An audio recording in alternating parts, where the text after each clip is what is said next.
ইমান দুৰ্নীতিত পৰিস্থিতি চলাই আছে বিভিন্ন ধৰনেৰ দালালে মাটি আঠাইৰ পৰা আন ঠাইত বিক্ৰি কৰে চৰ উঠিলে সিহঁত ঝাণ্ডা মাৰি দিয়ে। গতিকে আমাৰ হিমন্ত মামাই যিবোৰ দালালক অসম চৰকাৰে কৈছিল দালালবিলাক মাটিৰ দালালক উঠাব লাগে, অতি সোনকালে এই 1 নম্বৰ লটাৰী দিয়াৰ চৰত কোন কোন দালালে মাটি বিক্ৰি কৰি আছে সেই দালাল পন্থা বন্ধ কৰি দিব লাগে।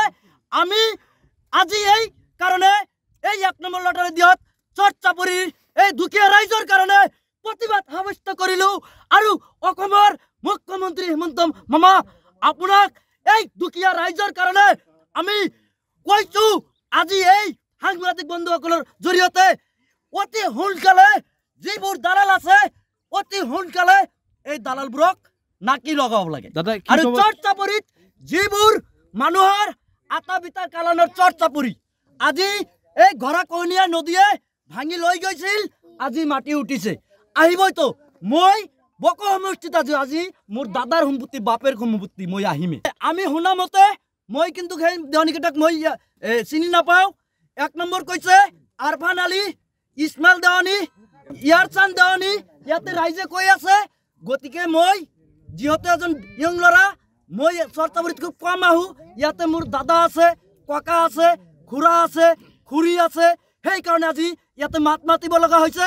গতিকে অসমৰ মুখ্যমন্ত্ৰী হিমন্ত মামা আপুনি কৈছে অসমৰ যি চুপকুনে যতে তাকক দালাল এই মাটিৰ দালালবিলাকক অতি সোনকালে কৰেক্ট কৰিব লাগে আৰু জেললৈ প্ৰেৰণ কৰিব লাগে। কাৰণ এই চৰ চাপৰিত বিনষ্ট কৰি দিছে, ইয়াতে বিক্ৰি কৰে তাতে বিক্ৰি কৰে তাতে চৰ উঠলে ঝান্ডা মাৰি দিয়ে। কিয় কিয় আৰু আজিৰ ডেটত লৈকে অসমৰ মুখ্যমন্ত্ৰী মামা আপোনাক মামা বুলি মাতিছো। আপুনি যদি শুনিছে অতি সোনকালে এই 1 নম্বৰ লটাৰী দিয়া চৰত কোন কোন দালালে মাটি বিক্ৰি কৰিছে অতি সোনকালে এই দালালবিলাকক কৰেক্ট কৰিব লাগে আৰু আপনাৰ জেলালৈ প্ৰেৰণ কৰিব লাগে। হিমন্ত মামা ওয়েলকাম, ওয়েলকাম।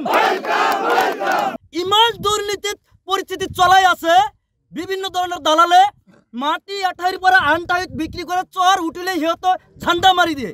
গতিকে আমাৰ হিমন্ত মামাই যিবোৰ দালালক অসম চৰকাৰে কৈছিল দালালবিলাক মাটিৰ দালালক উঠাব লাগে, অতি সোনকালে এই 1 নম্বৰ লটাৰী দিয়াৰ চৰত কোন কোন দালালে মাটি বিক্ৰি কৰি আছে সেই দালাল পন্থা বন্ধ কৰি দিব লাগে। আমি আজি এই কাৰণে এই 1 নম্বৰ লটাৰী দিয়াত চৰ চাপৰিৰ এই দুখীয়া ৰাইজৰ কাৰণে প্ৰতিবাদ সাব্যস্ত কৰিলো। আৰু অসমৰ মুখ্যমন্ত্ৰী হিমন্ত মামা আপোনাক এই দুখীয়া ৰাইজৰ কাৰণে আমি কৈছো আজি এই সাংবাদিক বন্ধুসকলৰ জৰিয়তে অতি সোনকালে যিবোৰ দালাল আছে অতি সোনকালে এই দালালবোৰক নাকি লগাব লাগে। আৰু চৰ চাপৰিত যিবোৰ মানুহৰ আটা বিটা কালানৰ চৰ চাপৰি আজি এই গৰাকহনীয়া নদীয়ে ভাঙি লৈ গৈছিল, আজি মাটি উঠিছে আহিবইতো। মই বক সমষ্টিত আজি মোৰ দাদাৰ সম্পত্তি বাপেৰ সম্পত্তি মই আহিমে। আমি শুনা মতে মই কিন্তু সেই দেৱানীকেইটাক মই চিনি নাপাওঁ। 1 নম্বৰ কৈছে আৰফান আলী, ইছমাইল দেৱানী,